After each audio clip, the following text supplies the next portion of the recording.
जी ख्वाब तो बहुत ज़्यादा थे हमारे। सोचा था जी कुछ बनेंगे, कुछ बना के दिखाएँगे, लेकिन वो सब ख्वाब चकनाचूर हो गए। अच्छा। नौकरी नहीं मिली, दर-बदर फिरते रहे अपनी डिग्रियाँ लेके। कोई भी अगर अपने बच्चे को पढ़ा रहा है, अगर उसके पास सिफ़ारिश नहीं है तो मैं नहीं समझता कि भई वो या उसके बच्चों के साथ अच्छा हो। अस्सलामुअलैकुम, तदवीर मीडिया के साथ मैं हूँ मियां अरसलान।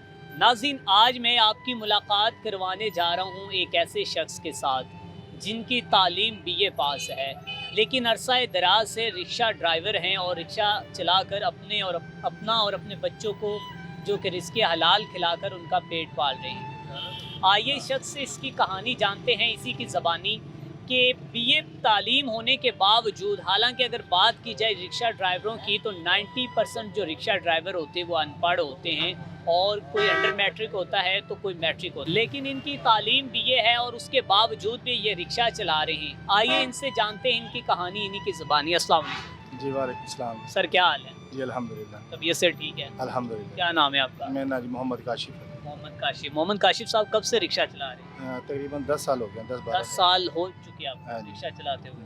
अच्छा काशिफ साहब, बताइएगा कि अक्सर ये मतलब कि लोगों को देखा जाए तो 90% लोग अनपढ़ हैं जो रिक्शा चलाते हैं। तो आप एक पढ़े लिखे लोग हैं और फिर भी रिक्शा चला रहे हैं, जी, मजबूरी की बहस पे चला रहे हैं। मजबूरी की। हाँ अच्छा ये बताएं, शादी हुई हुई है? जी, शादी हुई हैं? है। जी, शादी हुई हुई है। कितने बच्चे हैं? 2 बेटी हैं जी मेरी। 2 बेटी हैं। हाँ जी। ठीक है। अच्छा, जब आपने बीए तालीम हासिल की थी तो बीए की डिग्री मिली थी, तो क्या सोचा था? वालिदैन के क्या ख्वाब थे? आपके क्या ख्वाब थे? जी, ख्वाब तो बहुत ज़्यादा थे हमारे। सोचा था जी कुछ बनेंगे, कुछ बना के दिखाएँगे, लेकिन वो सब ख्वाब चकनाचूर हो गए। अच्छा। नौकरी नहीं मिली, दर-बदर फिरते रहे अपनी डिग्रियाँ लेके। आखिर एंड यही हुआ कि फिर रिक्शा बना लिया। अच्छा, क्यों नहीं नौकरी मिली? रिश्वत नहीं थी हमारे पास, रिश्वत नहीं थी। सिफ़ारिश नहीं थी हमारे पास।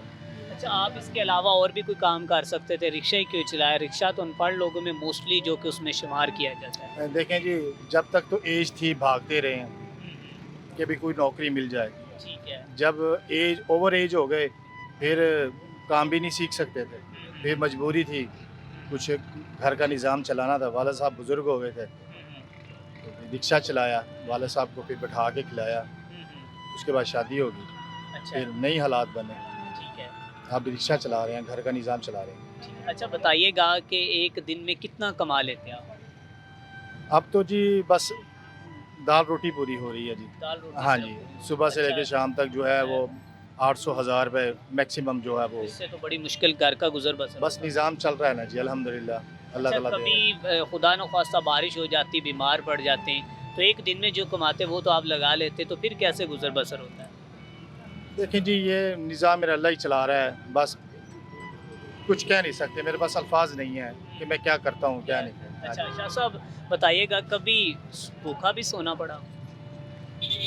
ये तो जी काफ़ी दफ़ा हुआ है, लेकिन हौसला भी होता है, हौसला भी किया है, अल्लाह पे यकीन किया है। अच्छा, भूखे खुद ही सोते थे या फिर बच्चों को भी साथ में? नहीं, बच्चों को तो नहीं भूखा सुला सकते ना जी।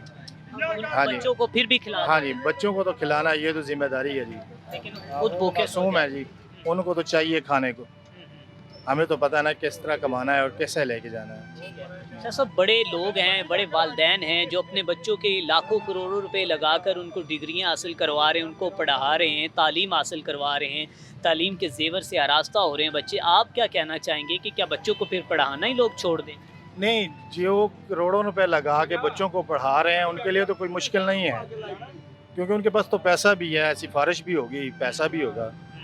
जो मेहनत मज़दूरी करके कोई भी मेरा भाई या बुज़ुर्ग कोई भी अगर अपने बच्चे को पढ़ा रहा है, अगर उसके पास पैसा नहीं है, उसकी सेविंग नहीं है, अगर उसके पास सिफ़ारिश नहीं है, तो मैं नहीं समझता कि भी वो अच्छा हो रहा है उसके साथ या उसके बच्चों के साथ अच्छा हो रहा है। ठीक है। अच्छा, कभी अपनी किस्मत पे भी रोना आया? हाँ, बिल्कुल रोना आया जी। रोना आया? हाँ जी, बिल्कुल रोना आया। ठीक है, क्या सोचते थे और अपने खुदा से क्या बातें करते थे? जी, बातें ये हैं जो मेरे मुक़द्दर में अल्लाह ताला ने लिख दिया है वो, लेकिन मेरा अल्लाह ताला मेरे बच्चे हैं, अल्लाह ताला उनका नसीब अच्छा करे, उनका मुक़द्दर अच्छा करे।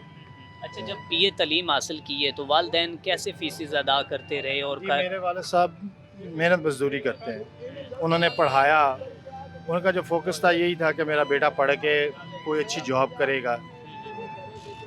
लेकिन वो नहीं कुछ हो सकता। अच्छा, दोस्त अहबाब या रिश्तेदार मजाक नहीं उड़ाते कि यार बीए तालीम हासिल करने के बाद ये देखो रिक्शा ड्राइवर मुंह उठा के फिरता है? देखिए जी, मैं किसी भी रिश्तेदार को या किसी को फेस नहीं करता, क्योंकि मुझे पता है ना मेरे पास कुछ नहीं है। कुछ नहीं है, सही कह रहे मेरे हैं। पास कुछ नहीं है। मैं ये ना बस हमारा जो रिक्शे का काम है ना जी, वो हैंड टू माउथ है। बिल्कुल सही। कमा लिया और खा लिया बस। जोड़ को जमा। हाँ, नहीं बिल्कुल नहीं। किसी की शादी गमी, जाना आना, रिश्तेदारी दूर हो गई है। क्योंकि अगर आपके पास कुछ होगा तो आप किसी के पास जाएँगे ना, सही बात अगर है, आपके पास नहीं होगा तो आप कैसे जाएँगे? सही बात है। मैं बच्चों को कैसे पढ़ाएं? जी जी, बोले आप। मैं इसके बारे में कुछ कह नहीं सकता। बस मेरी रिश्तेदारी यही है, रिक्शे वाले। यही मेरे अब रिश्ते इनके हाँ, साथ ही आप बस इनके साथ ही सुबह से लेके शाम तक। हाँ जी, बस ये। और शाम को घर चले जाना, फिर बच्चों में बैठ जाना बच्चों के बस। मुस्तकबिल के बारे में क्या सोचा हुआ है? बच्चों के बस अल्लाह ताला ने जी बेटियाँ दी हैं, उनको तो पढ़ा रहा हूँ। अपनी तरफ से तो कोशिश कर रहा हूँ कि शायद इनका नसीब, इनकी किस्मत अच्छी हो जाए। कुछ अल्लाह तबारक व तआला कोई फरिश्ता ही उतरे नीचे जो मेरी मदद करे, या मिसाल मुझे कोई काम मिल जाए, कोई अच्छा काम मिल जाए जिससे मैं अपने बच्चों को अच्छी तालीम दिला सकूँ, वो अच्छा निज़ाम कर सकूँ। मेरी तो बस यही दुआ है, मैं और कुछ नहीं कह सकता। अच्छा, मुझे यहाँ पर एक सवाल है कि बहुत से गरीबों के बच्चे पढ़ रहे हैं, आपका शायद इंटरव्यू देखकर वो भी दिल बर्दाश्त हो जाए, तो उनको क्या पैगाम देंगे? देखें जी, वो मैं उनको तो यही कहूँगा कि भी नसीब और मुकद्दर हर किसी का अपना अपना होता है। हो सकता है मेरा नसीब ऐसा हो, मेरा मुकद्दर ऐसा हो। हर किसी का नसीब एक जैसा नहीं होता, अलग-अलग हर किसी का नसीब होता है। मैं दुआ करता हूँ कि अगर किसी का बच्चा पढ़ रहा है या बच्ची पढ़ रही है, अल्लाह ताला उसका नसीब अच्छा करे, मुकद्दर अच्छा करे और वो और वालिदैन का सहारा बन सके। शाह साहब, आखिर में इन अय्याश हुक्मरानों के बारे में क्या कहना चाहेंगे जिन्होंने इस नौबत तक ये नौबत आ गई है कि पढ़े लिखे लोग अब रिक्शा ड्राइवर बन गए? देखिए जी, मैं उनके बारे में तो यही कह सकता हूँ कि अल्लाह तबारक व तआला उनको हिदायत दे। वो कुछ सोचें, किसी गरीब मज़दूर के बच्चे के बारे में सोचें, उसके जिसके बच्चे पढ़ रहे हैं या जिसके पास तालीम है, उनको इतना रिलीफ़ तो मिलना चाहिए कि वो अपने बच्चे को, अगर वो पढ़ रहा है या उसकी कोई डिमांड है, वो अच्छी नौकरी करना चाहता है, अगर वो अच्छे मार्क्स लेके आया है, तो उसे ज़रूर इसके बारे में सोचना चाहिए। गवर्नमेंट को भी सोचना चाहिए, हुकूमत वक़्त को भी सोचना चाहिए। वो अच्छा, अपने आपकी तालीम में कोई फर्स्ट डिवीज़न भी आई है आपकी? नहीं, मेरी फर्स्ट डिवीज़न तो नहीं आई, क्योंकि मैं एक मज़दूर का बच्चा था। मेरे पास ना एकेडमी थी, ना ट्यूशन थी। ठीक है। अपने ज़हन के बलबूते पे मैं यहाँ तक पहुँचा हूँ। लेकिन ये है कि भी मुझे नैब कासत तो मिल सकती थी, सही कह रहे हैं। एक चपड़ासी तो मिल सकती थी। बीए पास वाली। या एक चपड़ासी की नौकरी तो मिल सकती थी ना। ठीक है।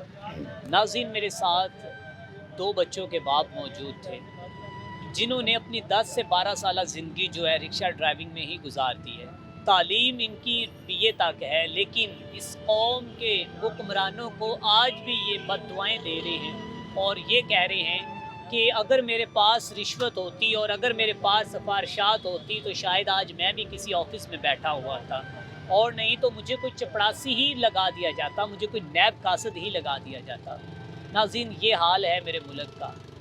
ये हाल इन अय्याश हुक्मरानों ने और अशराफिया ने मेरे मुल्क का ये हाल कर दिया है कि अब पढ़े लिखे लोग भी रिक्शा ड्राइविंग पर और न जाने ऐसे ऐसे काम करने पर मजबूर हो गए हैं, जिसकी वजह से उन्हें ख़ुद भी ये शर्मिंदगी होती कि हमारी इतनी तालीम है और उसके बावजूद हम ये कर रहे हैं। इसी के साथ अपने मेज़बान मियां अरसलान को दीजिए इजाज़त। देखते रहें तदवीर मीडिया।